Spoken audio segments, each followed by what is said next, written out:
भरोसा नहीं ना, तो फिर जा अपने कमरे में जाकर देख। तेरे पलंग के नीचे तुझे तेरी माँ की हड्डियाँ मिलेंगी। प्रभात दौड़कर अपने कमरे में जाता है और अपने पलंग के नीचे देखता है। वहां पर सचमुच एक कंकाल पड़ा हुआ था और उसके शरीर पर जो कपड़े थे वो प्रभात की माँ के थे। क्या बात है, आज तो आप सुबह से ही बहुत बिजी हैं। ऐसा क्या लिख रहे हैं? बस एक फैमिली की कहानी लिख रहा था। जैसे हमारी फैमिली है ना, तुम, माँ और मैं, लेकिन थोड़े अलग तरीके से, क्योंकि ये कहानी हॉरर है और इसमें जो आदमी है ना, मैंने उसकी बीवी को मार दिया है। मतलब कहानी में ऐसा लिखा है। और जानती हो, उसके बाद जो बीवी है ना, वो एक बुरी आत्मा बन जाती है। क्या बेटा, इस तरह की डरावनी कहानियां क्यों लिखता है तू? जानता है ना, हम जो सोचते हैं, जो लिखते हैं, हमारा दिमाग पूरा दिन वैसा ही होता रहता है। माँ, परेशान होने वाली क्या बात है? राइटर हूँ मैं, मेरा तो काम है कहानियां लिखना। और वैसे भी ये सिर्फ एक कहानी है माँ, कोई सच नहीं है। उसके बाद कुछ दिन बीत जाते हैं। एक रात प्रभात को अपने ऑफिस से लौटने में देरी हो जाती है। रात के लगभग 12 बजे हुए थे। प्रभात जैसे ही अपने घर पहुंचता है, उसने देखा कि उसकी पत्नी दुर्गा डाइनिंग टेबल पर उसका इंतजार कर रही है। आ गए आप? कब से आपका इंतजार कर रही थी। देखिए ना, खाना भी ठंडा हो गया है। अरे दुर्गा, आज तुमने अपने इतने लंबे लंबे बालों को खोलकर क्यों रखा है? तुम तो हमेशा अपने बाल बांध कर रखती हो। वो क्या है ना प्रभात, जब इंसान अपनी जिंदगी से मुक्त हो जाता है ना, तो उसे दूसरे सारे बंधन खोल देने चाहिए। इसलिए मैंने अपने बालों के बंधन भी खोल दिए। ये तुम किस तरह की बातें कर रही हो? तुम ठीक तो हो? मैं बिल्कुल ठीक हूँ प्रभात। अच्छा चलो खाना खाओ। वो क्या है ना दुर्गा, मुझे भूख नहीं है। ऑफिस में कुछ खा लिया था। कोई बात नहीं, मैं तुम्हारे लिए एप्पल काट देती हूँ, एप्पल खा लो। नहीं दुर्गा, मुझे नहीं खाना है, मेरा मन नहीं है यार। तभी अचानक से दुर्गा अपने हाथ में एक बड़ा सा चाकू लेकर प्रभात पर हमला कर देती है। प्रभात अपने आप को बचाने की कोशिश करता है। आज मैं तुझे नहीं छोड़ूंगी, तुझे अपने साथ लेकर जाऊंगी अपनी दुनिया में। ये क्या बोल रही हो तुम? तुम्हारा दिमाग खराब हो गया है। आखिर तुम हो कौन? दुर्गा अपनी गर्दन टेढ़ी करते हुए बोलती है। मैं दुर्गा हूँ, तुम्हारी पत्नी। ध्यान से देखो मेरी आंखों में। प्रभात बुरी तरह से डर जाता है और घबराहट में वो चाकू अपनी पत्नी के पेट में मार देता है।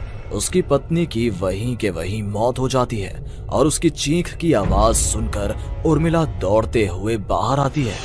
ये तूने क्या किया प्रभात? तुमने अपनी पत्नी का खून कर दिया। लेकिन तू तो उसे बहुत प्यार करता था बेटा। तूने बहू को क्यों मार डाला? माँ, ये आपकी बहू नहीं थी, इसके अंदर कोई बुरी आत्मा घुसाई थी। मैं नहीं जानता ये सब कैसे हो गया, लेकिन वो मुझ पर हमला कर रही थी, मुझे मारने की कोशिश कर रही थी। माँ, मैंने कुछ नहीं किया। ये तूने क्या कर दिया बेटा?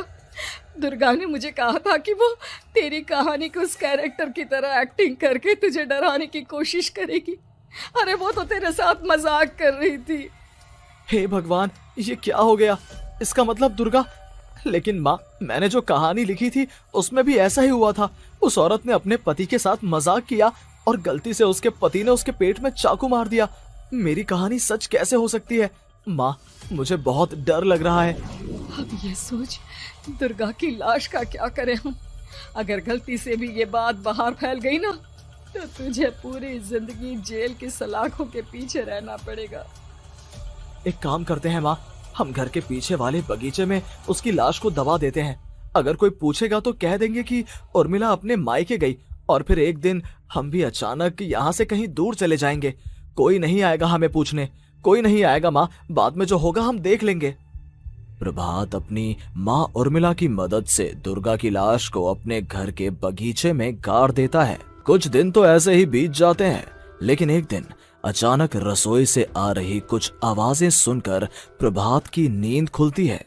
प्रभात ने देखा कि वहां पर एक लंबे बालों वाली औरत दूसरी तरफ चेहरा करके खड़ी हुई थी। कौन है?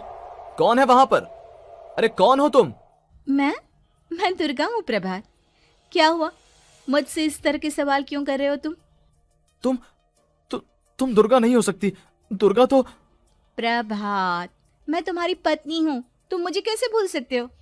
4 दिन के लिए मायके क्या चली गई, तुम तो मुझे भूल ही गए। अब अगली बार ना मैं कहीं नहीं जाऊंगी। पता चला तुमने तो मुझे पहचानने से ही इनकार कर दिया। नहीं, तुम दुर्गा नहीं हो सकती। तुम दुर्गा हो ही नहीं सकती। मैं जानता हूँ ये सब क्या हो रहा है। मैंने अपनी कहानी में लिखा था कि उस आदमी की पत्नी की मौत के बाद एक बुरी आत्मा उसका रूप लेकर उसके घर में आ जाती है। तुम वही हो ना? और अचानक से खूबसूरत दुर्गा का चेहरा काला पड़ जाता है। उसकी आंखें लाल हो जाती हैं और पूरे शरीर पर बाल, लंबे नुकीले नाखून, उसके दोनों पैर उल्टे हो जाते हैं और बेहद डरावनी आवाज में वो चिल्लाकर कहती है, बुरी आत्मा, मेरा खून करके मुझे अपने ही घर में गाड़ कर तू मुझे बुरी आत्मा कह रहा है? मैं तुझे छोड़ूंगी नहीं। और अचानक से प्रभात के घर में बेहद डरावनी आवाजें गूंजने लगती हैं। घर में चारों तरफ बहुत सारी बुरी आत्माएं नजर आने लगती हैं। प्रभात घबरा कर अपनी माँ को आवाज देता है, माँ कहाँ है आप? जल्दी आइए माँ, देखिए ना ये सब क्या हो रहा है। प्रभात ने देखा कि अचानक से उसकी माँ कमरे से दौड़ कर आती है। क्या हुआ प्रभात? और ये लोग कौन है? इन सब की गर्दन टेढ़ी क्यों है? इनके बाल खुले हुए। प्रभात, ये सब लोग तो मुझे मरे हुए नजर आ रहे हैं। हाँ माँ, ये सब लोग मरे हुए ही हैं और ये ठीक वैसा ही हो रहा है जैसा मेरी कहानी में हुआ था। लेकिन मेरी कहानी के हिसाब से तो आप भी। अचानक से उर्मिला का रूप बदल जाता है। वो भी एक डरावने साए की तरह बन जाती है और बेहद डरावनी आवाज में चिल्ला चिल्ला कर कहती है, मर गई तेरी माँ। जानता है, कल रात जब तू सो रहा था ना, तो मैंने उसके शरीर का सारा खून पी लिया। अब बस हड्डियां बची है उसके शरीर में। नहीं, ऐसा नहीं हो सकता, ऐसा बिल्कुल नहीं हो सकता। मेरी माँ नहीं मर सकती। तुझे भरोसा नहीं ना, तो फिर जा अपने कमरे में जाकर देख। तेरे पलंग के नीचे तुझे तेरी माँ की हड्डियां मिलेंगी। प्रभात दौड़कर अपने कमरे में जाता है और अपने पलंग के नीचे देखता है। वहां पर सचमुच एक कंकाल पड़ा हुआ था और उसके शरीर पर जो कपड़े थे वो प्रभात की माँ के थे। माँ, अब मुझे कुछ करना पड़ेगा। लेकिन मेरी कहानी में लिखा था कि माँ की मौत मेरे हाथों से होगी, पर माँ तो पहले ही मर चुकी है और वो बुरी आत्मा मुझे भी मार देगी। नहीं नहीं, इससे पहले कि वो मुझे कुछ करे, मुझे उसका काम खत्म करना होगा। प्रभात अपने हाथ में बड़ा सा चाकू लेकर उस बुरी आत्मा पर हमला कर देता है जिसने प्रभात की माँ का रूप लिया हुआ था, और अगले ही पल वो नीचे गिर जाती है और उसके शरीर से खून बहने लगता है। ऐसा नहीं हो सकता, एक बुरी आत्मा के शरीर में तो खून होता ही नहीं है। तो क्या सच में मैंने अपनी माँ को मार दिया?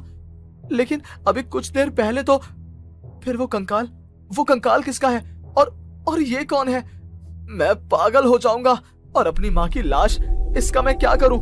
लोग पूछेंगे तो मैं क्या जवाब दूंगा? तभी वहां पर दुर्गा का रूप लेकर जो आत्मा थी उसने प्रभात से कहा, गाड़ दे अपनी माँ को ले जाकर उसी जगह जहाँ तूने मेरा खून करके मुझे गाड़ दिया था। जा, चला जा। घबराया हुआ प्रभात पागलों की तरह अपनी माँ की लाश को लेकर बगीचे में गाड़ देता है। प्रभात की हालत पागलों जैसी हो जाती है। वो अपने आप को अपने घर में बंद कर लेता है। कहानी के हिसाब से तो आगे ये हुआ था कि कहानी लिखने वाले ने उन बुरी आत्माओं से डरकर आत्महत्या कर ली थी। तो क्या मैं भी मर जाऊंगा? क्या मैं भी आत्महत्या कर लूंगा? एक काम करता हूँ, मैं अपनी कहानी का अंत बदल देता हूँ। हाँ, ये मैंने पहले क्यों नहीं सोचा। मैं लिख दूंगा कि कहानी को लिखने वाला आत्महत्या नहीं करता, बल्कि कहीं दूर जाकर नए सिरे से अपनी जिंदगी शुरू करता है। यही सोचकर प्रभात ने अपनी लिखी हुई कहानी को बाहर निकाला और उसे पढ़ना शुरू किया। ये देखकर वो हैरान रह गया कि कहानी का क्लाइमैक्स तो किसी ने पहले ही बदल दिया था। ये क्या? इसमें तो लिखा हुआ है कि आखिर में उस लेखक की पत्नी और माँ दोनों बगीचे में जिंदा दफन थे। बुरी आत्माओं ने उनको कैद करके रखा था और वो लेखक अपनी माँ और पत्नी दोनों को जिंदा बाहर निकाल लेता है। लेकिन ये सब लिख किसने दिया? प्रभात दौड़कर बगीचे में जाता है और वहां पर खुदाई करना शुरू कर देता है। प्रभात देखता है कि वहां पर लकड़ी के 2 बड़े संदूक हैं और उनके अंदर से आवाजें आ रही हैं। प्रभात, प्रभात बचा लो मुझे, अगर थोड़ी देर और हो गई तो वो मुझे छोड़ेगी नहीं। बेटा देखो, मैं इस बक्से के अंदर बंद हूँ, प्लीज मुझे बाहर निकालो, वो बुरी आत्मा किसी भी वक्त मुझे मार डालेगी। प्रभात वो दोनों बक्से बाहर निकालता है और अपनी पत्नी और माँ दोनों को आजाद करवा लेता है। लेकिन तभी वहां पर अचानक से एक बेहद डरावनी और खौफनाक दिखने वाली औरत आ जाती है। तुझे क्या लगा था इतनी आसानी से अपनी पत्नी और माँ को बचा लेगा? बस 5 मिनट और उसके बाद अमावस का चांद आसमान में आने ही वाला है। लेकिन तूने इन दोनों को बाहर निकाल लिया, अब तुझे मरना होगा। नहीं, मैं जानता हूँ मैं नहीं मरूंगा, और अब आगे क्या करना है ये भी मुझे पता है। प्रभात ये बहुत खतरनाक है, हमें मार डालेगी प्रभात, चलो यहाँ से। नहीं दुर्गा, अब मुझे अच्छी तरह से पता चल चुका है कि इस बुरी आत्मा से हम कैसे पीछा छुड़वा सकते हैं। और इतना कहकर प्रभात अपने हाथ में पकड़ी हुई सिंदूर की थैली उस बुरी आत्मा के ऊपर उछाल देता है। कुछ ही देर में वो जमीन पर गिरकर राख में बदल जाती है। ये सब क्या हो रहा था बेटा? ये सब तुम्हारी लिखी हुई इस कहानी की वजह से हुआ है ना? नहीं माँ, पहले मुझे भी ऐसा ही लगा, लेकिन बाद में पता चला कि बरसों पहले हमारे इस बगीचे की जमीन के अंदर किसी को जिंदा गाड़ दिया गया था और बस उसी औरत की आत्मा हमें परेशान कर रही थी। उसी ने मेरे शब्दों में जान डालकर उस कहानी को जिंदा कर दिया था। मुझे माफ कर दो प्रभात, मैंने आपकी कहानी के साथ छेड़छाड़ की थी और उसे बदल दिया था। माफी मांगने की जरूरत नहीं है दुर्गा, तुम्हारे उस बदलाव की वजह से ही आज हम सब जिंदा हैं, क्योंकि आखिर में कहानी में वो हुआ जो तुमने लिखा था।